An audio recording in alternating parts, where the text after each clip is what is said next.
महाराज कितने ब्राह्मणों से यज्ञ करवाना चाहिए? बोले नव पंचस्त्रियश्चेको देव्या पाठे द्विजा स्मृता। 9 ब्राह्मणों को आप पाठ में बिठाएं। बोले कितने? 9। 9 नहीं बिठा सकते हैं तो 5 ब्राह्मणों को। 5 नहीं बिठा सकते हैं तो त्रियश्चेको 3 ब्राह्मणों को बिठाएं। वो 3 भी नहीं बिठा सकते हैं तो 1 को जरूर बिठाएं। बोलो जय श्री राम। 1 ब्राह्मण को बिठाना चाहिए।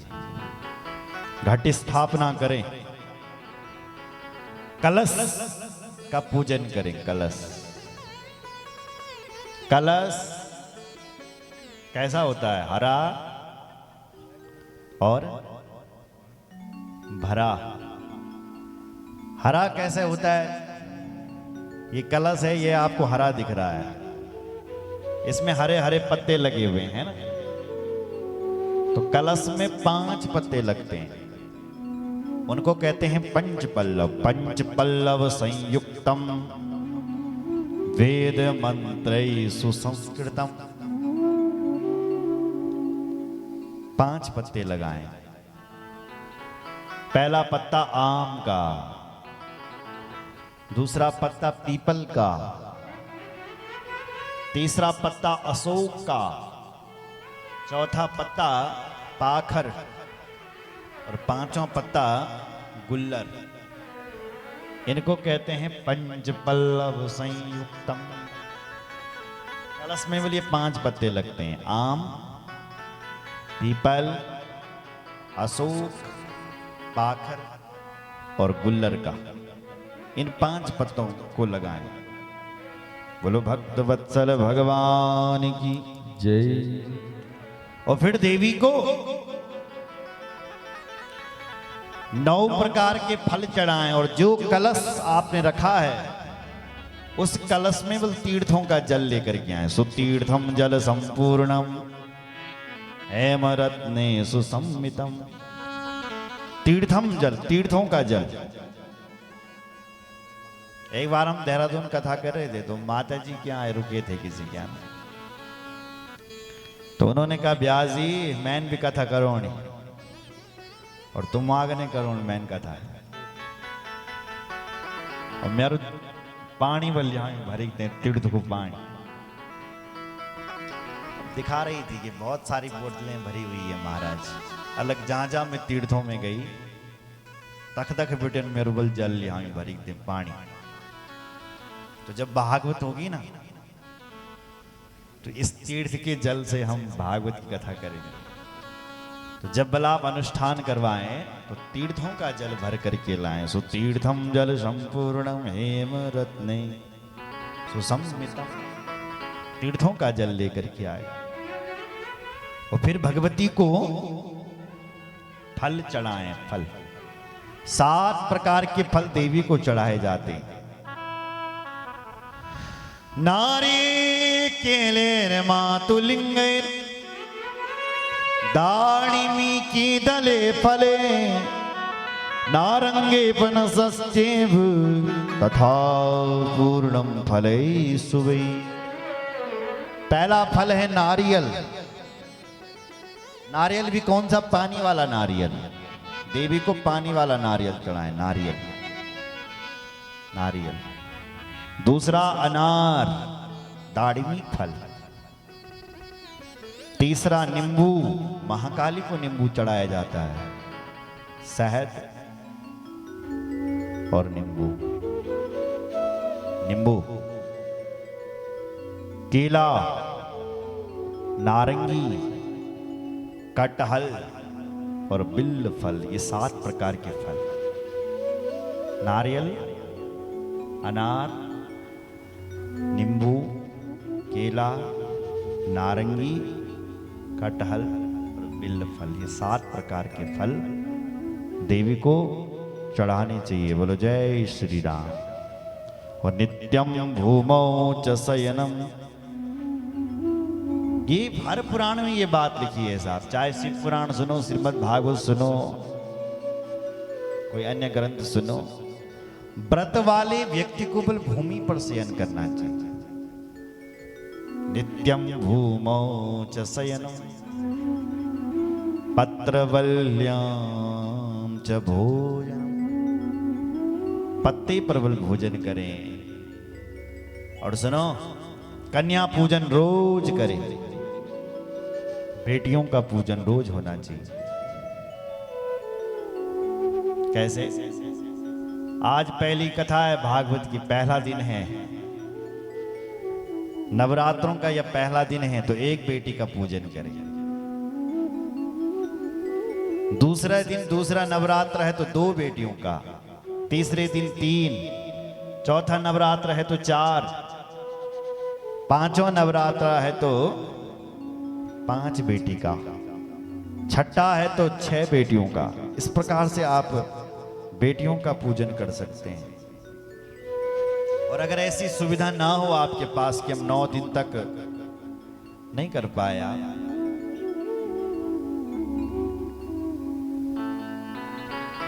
तो अष्टमी के दिन करना चाहिए पूजन। अष्टमी के दिन बोलो जय श्री राम। अष्टमी के दिन पूजन करें। अच्छा महाराज, कितनी साल की बेटियों का पूजन करें? बोले 2 वर्ष से लेकर के 10 वर्ष तक की बेटियों का पूजन करना चाहिए। 1 वर्षान कर्तव्य कन्या पूजा विधो नृप, परमं ज्ञातु भोगानां गंधादीपा,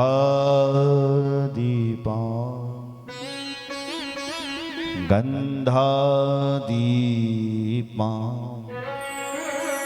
च बालिका। 1 वर्षान कर्तव्य, 1 वर्ष की बेटी का पूजन ना करें तो बोले 2 वर्षा, 2 वर्ष की बेटी का पूजन करें। तो जय श्री राम।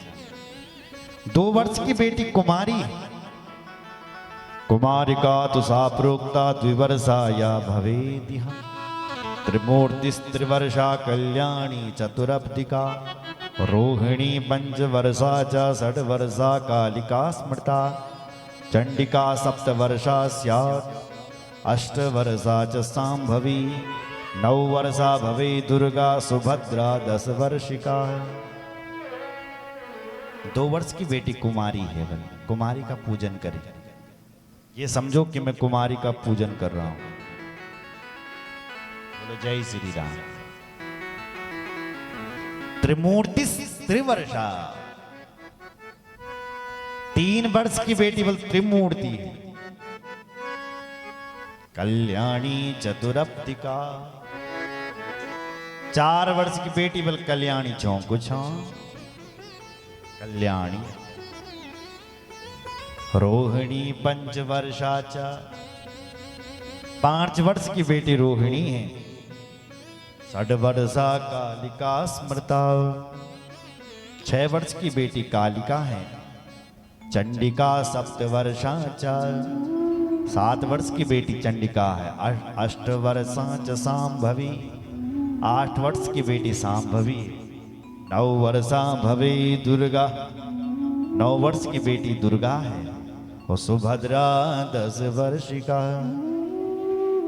सुभद्रा 10 वर्ष की है। बोलो जय श्री राम, जय माता दी।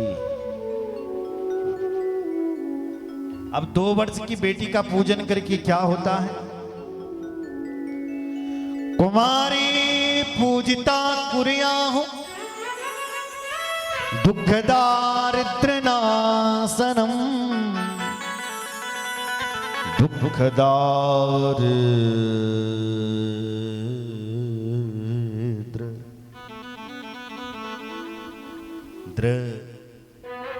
नाशनम। 2 वर्ष की बेटी को बोल तुम यदि पूजन करला दुखों का नाश हो जाएगा। और बोले दरिद्रा का भी नाश हो जाएगा, दुख दारिद्र नाश। शत्रु क्षयम धनायुष्मम बल वृद्धिम करोति वै। जिनके शत्रु बहुत बढ़ गए वो भी 2 वर्ष की बेटी का पूजन करें। धनायुष्मम बल वृद्धिम, बल चाहिए, वृद्धि चाहिए, तो 2 वर्ष की बेटी का पूजन करें। बोलो जय श्री राम। अब आते हैं 3 वर्ष की बेटी। त्रिमूर्ति पूजनादायुस्त्रिवर्गस्य फलम लभे धन धान्यागमश्चैव पुत्र पौत्रादि वृद्धया। पुत्र पौत्रादि वृद्धया ग्रस्तः सरसो लोके पुत्र पौत्र समन्विता। भागवत जी कह रही है घर की शोभा तब है जब घर में पुत्र और पौत्र है। क्यों साहब? दादी को घर में कब आनंद आता है? जो छोटा छोटा बदलाव, दादी दादी दादा। क्यों साहब? एक बार हम उत्तरकाशी में कथा कर रहे थे, हमारे जजमान जी नेगी जी, उन्होंने कहा, बोले महाराज घर की शोभा है ना बच्चों से है, बच्चों और बूढ़ों से। जिस घर में बच्चे और बूढ़े ना हो उसको तो मैं घर ही नहीं मानता हूं। शायद तो सुन रहे होंगे इस कथा को। बोलो जय श्री राम। और शायद सही कहा उन्होंने कि घर की शोभा बल किससे है? बच्चों से और अरे बूढ़ों से। बोलो जय श्री राम। अच्छे लगते हैं ना? लगे तो अलग कदम बच्चा। बोलो जय श्री राम। बच्चा भगवान का रूप होता है। क्यों?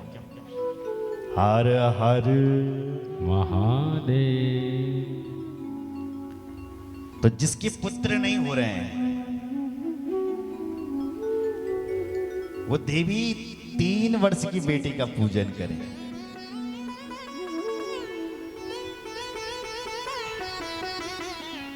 ठीक है? 3 वर्ष की बेटी का घर में बिल बेटा हो जाएगा। पुत्र पौत्रा, पुत्र और पौत्र आदि। यदि आप अपने घर पर 3 वर्ष की बेटी का पूजन करते हो। और सुनो, 4 साल की बेटी, चुनाव आने वाले हैं, कईयों की तैयारी भी चल रही होगी, कई सफल होंगे कई विफल होंगे साहब। बोलो जय श्री राम। तो लिखा है जो व्यक्ति विजयी होना चाहता है चुनाव में,